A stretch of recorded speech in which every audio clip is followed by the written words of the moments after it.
Hey everybody, what's going on? Welcome to another Things and Stuff review from Star Trek Models and Props. Today we have another wonderful kit from UGG Models, and it is the Ekyazi class Perimeter Action Ship, which is one of my personal favorite fan designs that's kind of taken off and kind of developed a life of its own. But it's good to see this kit finally in 1/1000 scale.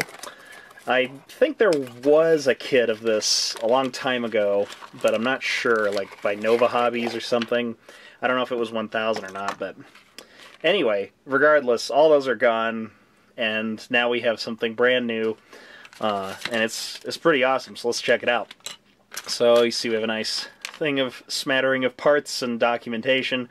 Of course, it was all well packaged. I just have had fun looking at it. Let's start with our destructions. We'll start with this one.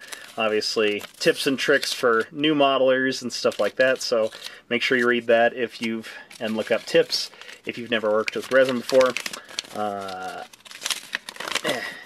We have a plethora of information here in our directions. As you can see, very basic, simple assembly with a couple optional, or an optional thing. And a paint guide slash decal guide. It's a nice render. I'll do that. So let's check out the parts. Start with the saucer wedge, pie wedge section. And if you're familiar with the UGG Models kits, they're always just right out of the box, just beautiful.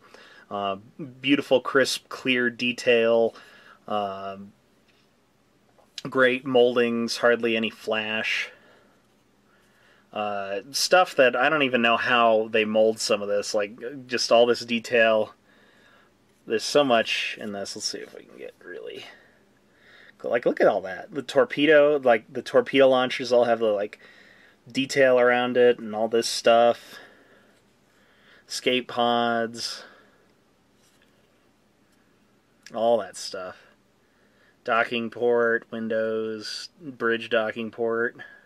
There's even the little, like, structure detail in the docking port. I don't know if we're going to be able to see that, hopefully. But, so yeah, saucer section.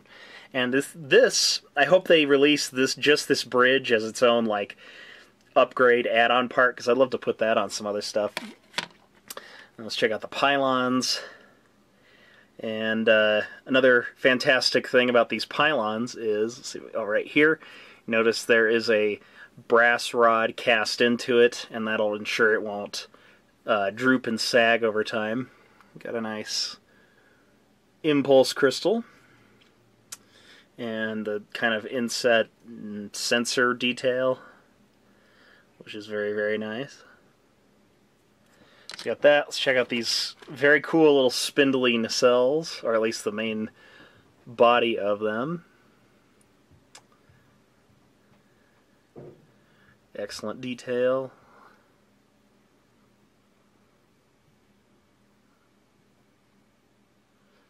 That's pretty cool. And let's crack open the bag of parts. And do the struts.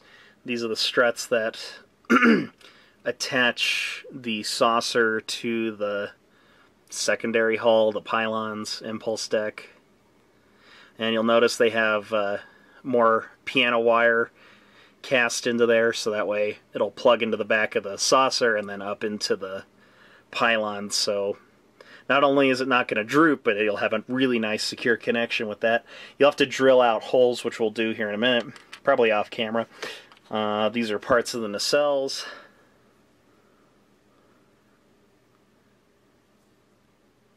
Very nice. Even some detail on the back. Hopefully that's showing up. And on the front.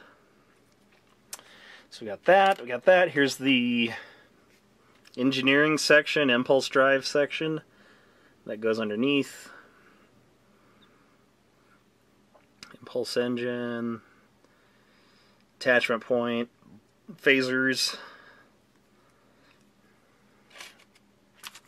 and these are the little outboard shieldy thingies that go on the warp engines.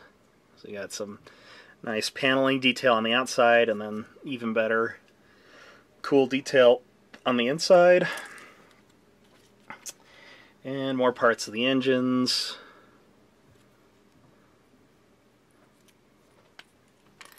And a couple more parts. Here we have an aft photon torpedo launcher.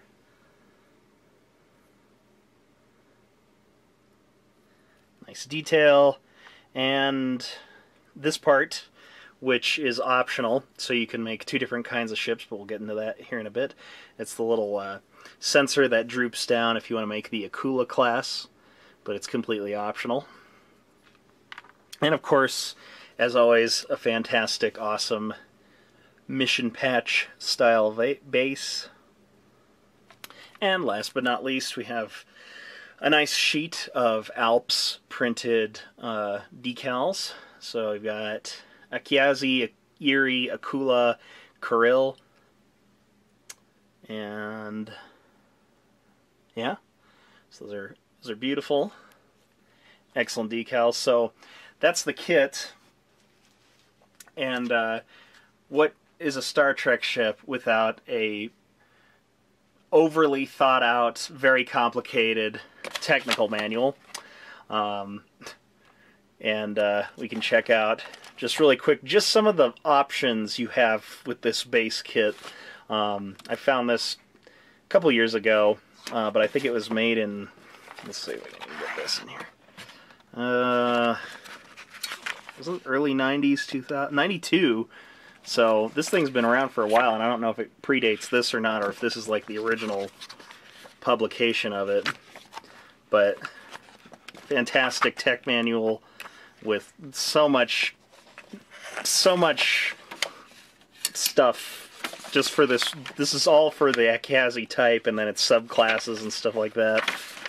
So here we've got the Akiazi basic layout, all the things, and then orthographic views, deflector stuffs, bottom view, blah blah blah blah blah. Then we have another variant, which I don't know if you can see, but it's got these cool kind of striations on the outboard wing thingies, and then kind of a different hull paneling, and then for some reason there's a docked warp sled shuttle type thing.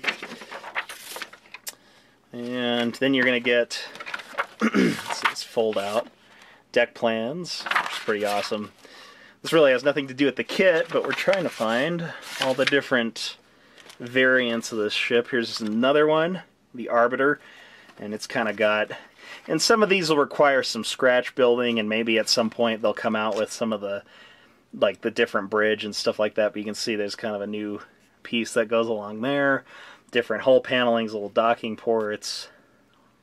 This has a whole bunch of little square panels.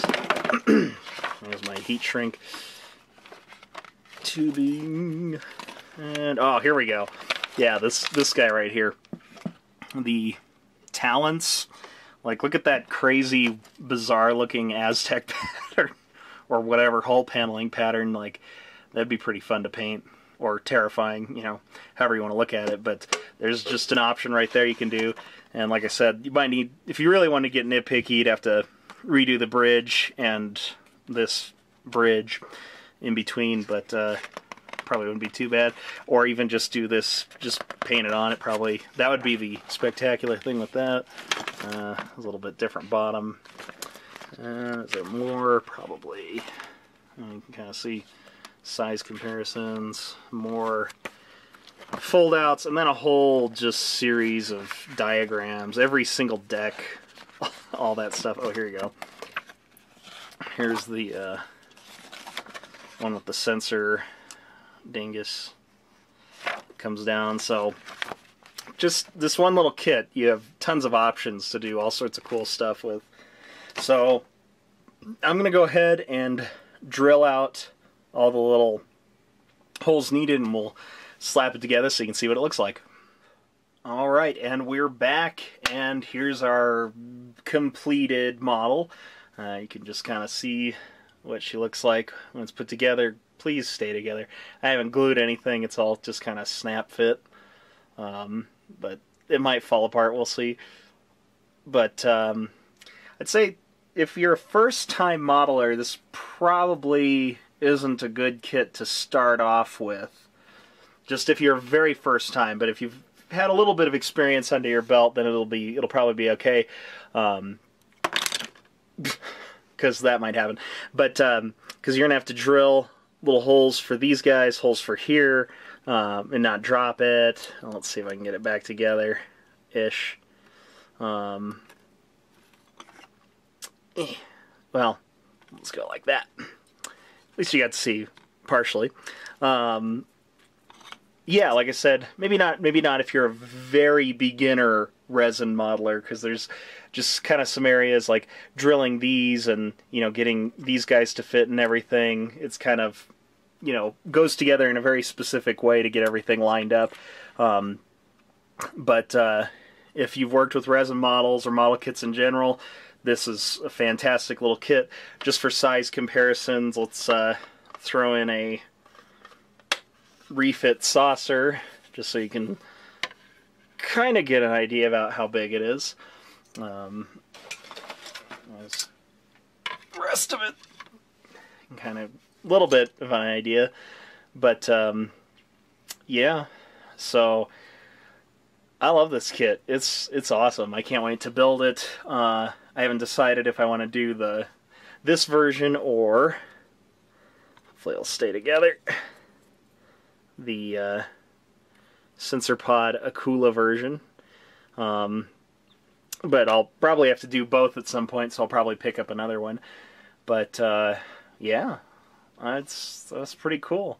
I think even that old kit probably was not nearly as detailed and sharp and crisp and all that stuff. So I think this is a home run, and will be a cool kit to have to build one up and then do multiples and get crazy and creative and do some interesting paint schemes, and it'll fit right in with your fleet. So yeah, that's about it for the Ekyazi. I'll put a ordering link in the description below. Also check out the UGG Models Facebook page for updates on their new kits, and then check out the Starch Rec Models and Props Facebook page to see build-ups, and hopefully this guy will get built up here soon, because I really want to build it. So, and all that stuff. But thanks so much for watching, and we will see you next time for Things and Stuff. Impulse Power!